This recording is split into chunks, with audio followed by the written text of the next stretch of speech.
आप सुन रहे हैं सनातन मित्र द्वारा प्रसारित ऑडियो बुक दीपक परमार की आवाज में श्रीमद् भगवत गीता 7वां अध्याय। उसके उपरांत श्री कृष्ण भगवान बोले, हे पार्थ, तू मेरे में अनन्य प्रेम से आसक्त हुए मन वाला और अनन्य भाव से मेरे परायण होकर योग में लगा हुआ मुझको संपूर्ण विभूति, बल, ऐश्वर्यादि गुणों से मुक्त सबका आत्मरूप जिस प्रकार संशय रहित जानेगा, उसको सुन। मैं तेरे लिए इस रहस्य सहित तत्व ज्ञान को संपूर्णता से कहूँगा कि जिसको जानकर संसार में फिर और कुछ भी जानने योग्य शेष नहीं रहता है। हजारों मनुष्यों में कोई ही मनुष्य मेरी प्राप्ति के लिए यत्न करता है और उन यत्न करने वाले योगियों में भी कोई ही पुरुष मेरे परायण हुआ मेरे को तत्व से जानता है, अर्थात यथार्थ मर्म से जानता है। हे अर्जुन, पृथ्वी, जल, अग्नि, वायु और आकाश तथा मन, बुद्धि और अहंकार भी ऐसे यहाँ 8 प्रकार से विभक्त हुई मेरी प्रकृति है। यह 8 प्रकार के भेदों वाली तो अपरा है, अर्थात मेरी जड़ प्रकृति है। और हे महाबाहो, इससे दूसरी को मेरी जीव रूपा परा अर्थात चेतन प्रकृति जान, जिससे यह संपूर्ण जगत धारण किया जा सकता है। हे अर्जुन, तू ऐसा समझ, संपूर्ण भूत इन दोनों प्रकृतियों से ही उत्पन्न वाले हैं और मैं संपूर्ण जगत का उत्पत्ति तथा प्रलय रूप हूँ, अर्थात संपूर्ण जगत का मूल कारण हूँ। इसलिए हे धनंजय, मेरे सिवा किंचन मात्र भी दूसरी वस्तु नहीं है। यह संपूर्ण जगत सूत्र में सूत्र के मणियों के सदृश मेरे में गुथा हुआ है। हे अर्जुन, जल में मैं रस हूँ तथा चंद्रमा और सूर्य में प्रकाश हूँ और संपूर्ण वेदों में ओंकार हूँ तथा आकाश में शब्द और पुरुष में पुरुषत्व, पृथ्वी में पवित्र गंध और अग्नि में तेज हूँ और संपूर्ण भूतों में उनका जीवन हूँ, अर्थात जिससे वे जीते हैं वह मैं हूँ और तपस्वियों में तप हूँ। हे अर्जुन, तू संपूर्ण भूतों का सनातन कारण मेरे को ही जान। मैं बुद्धिमानों की बुद्धि और तेजस्वियों का तेज हूँ। हे भरत श्रेष्ठ, मैं बलवानों का आसक्ति और कामनाओं से रहित बल अर्थात सामर्थ्य हूँ और सब भूतों में धर्म के अनुकूल अर्थात शास्त्र के अनुकूल काम हूँ। और भी जो सत्व गुण से उत्पन्न होने वाले भाव है और जो रजोगुण से तथा तमोगुण से होने वाले भाव है, उन सबको तू मेरे से ही होने वाले हैं ऐसा जान। परंतु वास्तव में उनमें मैं और वे मेरे में नहीं हैं। गुणों के कार्य रूप सात्विक, राजस और तामस, इन तीनों प्रकार के भावों से अर्थात राग, द्वेषादि विकारों से और संपूर्ण विषयों से यह सब संसार मोहित हो रहा है।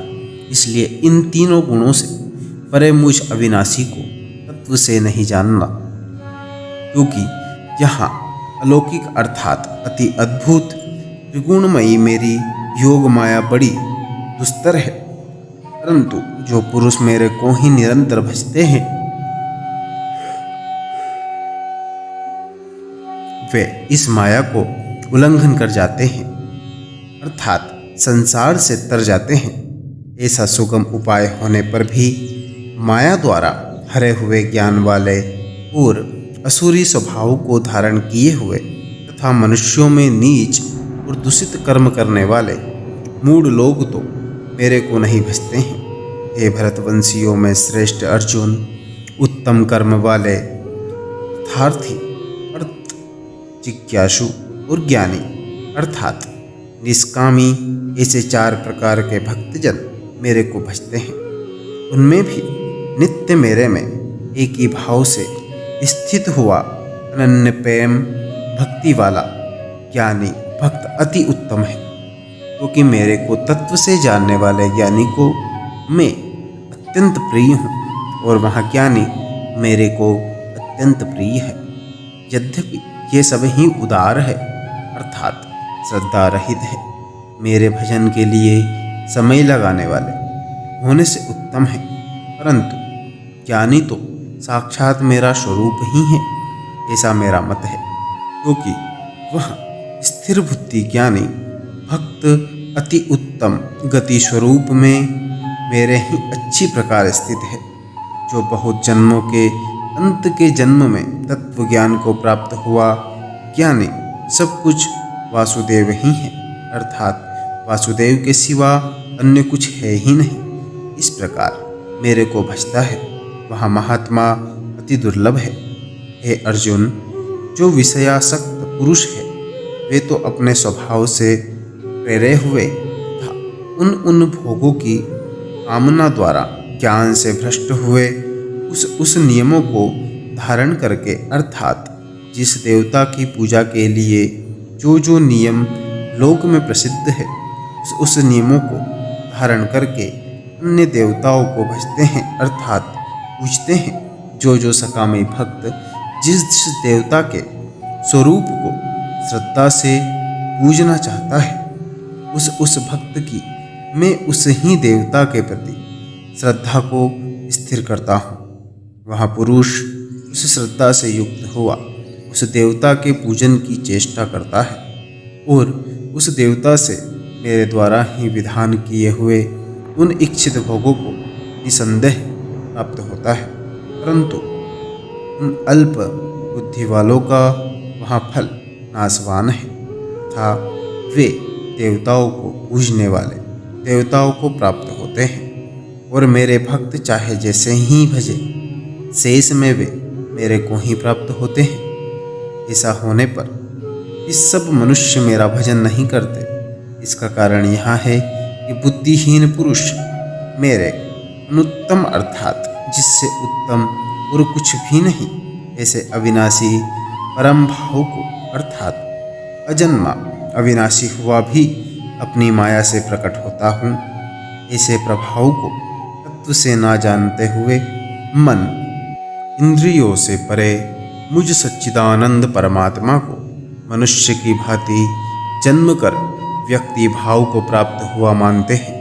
अपनी योग माया से छिपा हुआ मैं सबके प्रत्यक्ष नहीं होता हूँ, इसलिए यहाँ अज्ञानी मनुष्य मुझ जन्म रहित अविनाशी परमात्मा को तत्व से नहीं जानता है, अर्थात मेरे को जन्म में मरने वाला समझता है। हे अर्जुन, पूर्व में व्यतीत हुए और वर्तमान में स्थित तथा आगे होने वाले सब भूतों को मैं जानता हूँ, परंतु मेरे को कोई भी श्रद्धा भक्ति रहित पुरुष नहीं जानता, क्योंकि हे भरतवंशी अर्जुन, संसार में इच्छा और द्वेष से उत्पन्न हुए सुख दुखादि द्वंद्व रूप मोह से संपूर्ण प्राणी आदि अज्ञानता को प्राप्त हो रहे हैं, परंतु निष्काम भाव से श्रेष्ठ कर्मों का आचरण करने वाले जिन पुरुषों का पाप नष्ट हो गया है वे राग द्वेषादि द्वंद्व रूप मोह से मुक्त हुए और दृढ़ निश्चय वाले पुरुष मेरे को सब प्रकार से भजते हैं। जो मेरे शरण होकर जरा और मरण से छूटने के लिए यत्न करते हैं वे पुरुष उस ब्रह्म को तथा संपूर्ण अध्यात्म को और संपूर्ण कर्म को जानते हैं। जो पुरुष अधिभूत और अद्वितीय के सहित तथा अधियज्ञ के सहित सबका आत्मरूप मेरे को जानते हैं, अर्थात जैसे भाप बादल धूम पानी और पर्वत यह सभी जल स्वरूप है, वैसे ही अधिभूत अधिदेव और अधियज्ञ आदि सब कुछ वासुदेव स्वरूप है। ऐसे जो जानते हैं वे युक्त चित्त वाले पुरुष अंतकाल में भी मुझको ही जानते हैं अर्थात प्राप्त होते हैं। श्रीमद् भगवत गीता रूपी उपनिषद एवं ब्रह्म विद्या तथा योग शास्त्र विषयक श्री कृष्ण और अर्जुन के संवाद में ज्ञान विज्ञान योग नामक 7वां अध्याय यहीं संपूर्ण होता है। आपको वीडियो कैसी लगी हमें कमेंट बॉक्स में ज़रूर बताएं। चैनल को सब्सक्राइब कीजिए। इसी के साथ बहुत बहुत धन्यवाद। हर हर महादेव।